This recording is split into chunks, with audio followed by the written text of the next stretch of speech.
On a hillside overlooking East Los Angeles, in the heart of the barrio, something unusual is about to happen. We're rolling! A Hollywood film crew has arrived to shoot a new motion picture.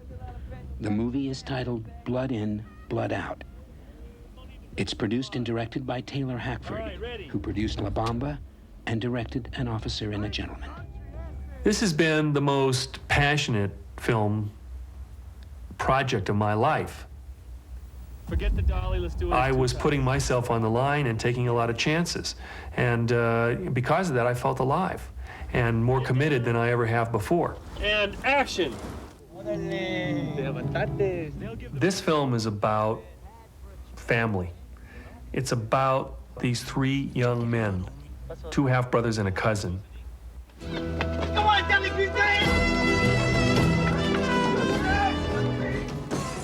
This film explores the pain and the intensity of the Latino life in East Los Angeles. Working class people who are struggling to assimilate into America. It's about young men having a dream. Every film that I make, I try to make something that strikes me to the core. And in this film, I had a huge responsibility. I'm an Anglo making a film about a Latino culture. I needed a collaborator who could really speak to these issues and talk about these characters and know them intimately. Plus, I needed a terrific writer. What I wanted was a true Chicano voice for this project. I called Jimmy Santiago Baca. He said, well, I'm not a screenwriter. I said, yes, but you've got the voice that I'm looking for. You've got the experience. I read your poetry. I happened to be home. I happened to be in a good mood. I talked to him. And I was listening very deeply to what kind of person he was. And it was when I said, yes, I think I can do it. Let's go to work. Mira, al principio, Leo. And I grew up in California. I grew up with a lot of Chicano friends. I spent time in their households. I felt an immediate affinity and love for Chicano culture. It's probably the passion, it's the humor.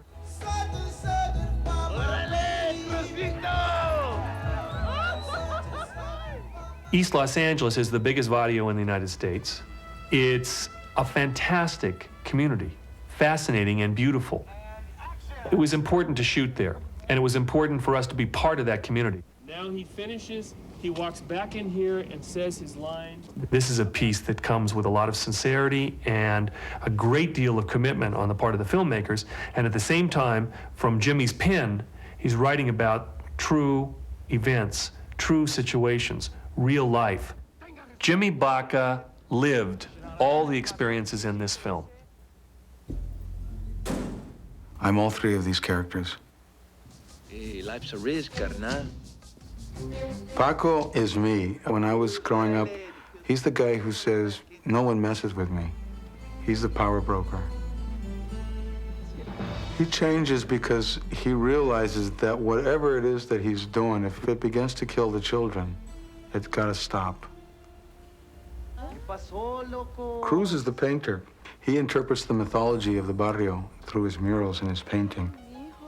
He's the one that gives meaning to our path in this life. He's the interpreter of dreams.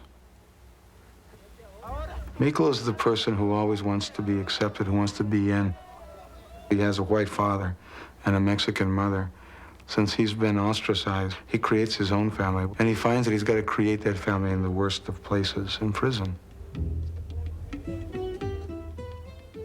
What Jimmy Baca embodied in this script are characters that we can get to know, we can understand their motivations and their pain and their frustrations, and at the same time, their passions.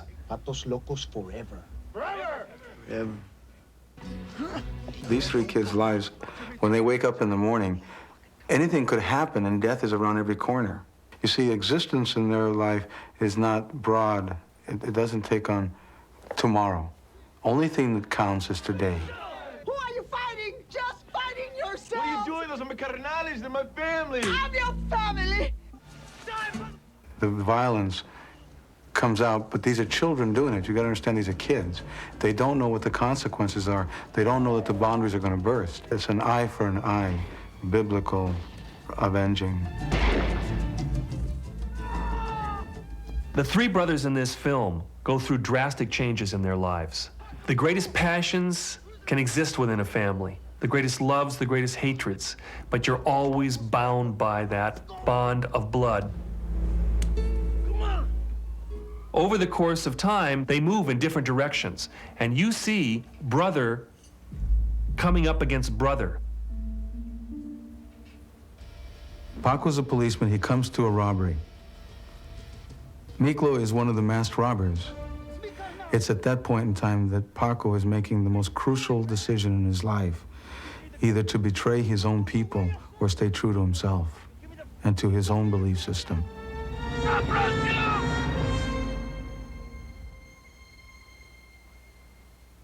I was one of those kids. That's what's so painful.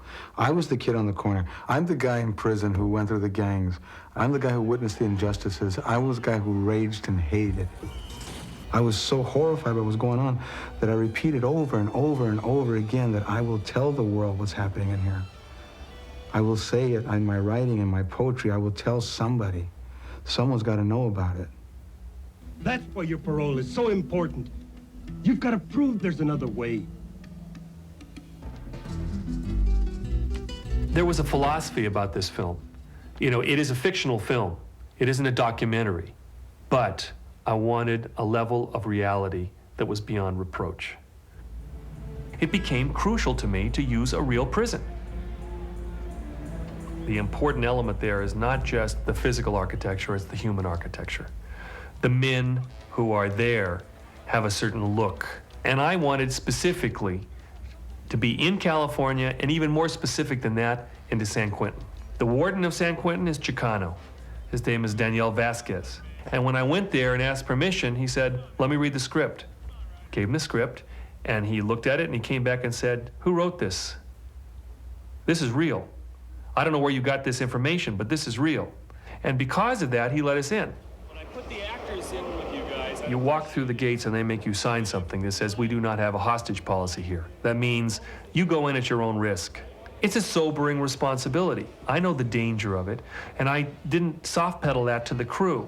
We never had an incident. We shot there for 5.5 weeks, and it was an incredible experience. And I know the reality is on the screen. When you're inside those prison walls and you see those men's faces, there's only 8 actors. All the rest are real inmates. I don't think that this film has followed the footsteps of any film before it. I don't think it has predecessors. I think that what Taylor Hackford did as a director was leap into this arena of fire. It could have been easy to follow some sort of recipe, but we didn't. We were truly following the heartbeat of East LA.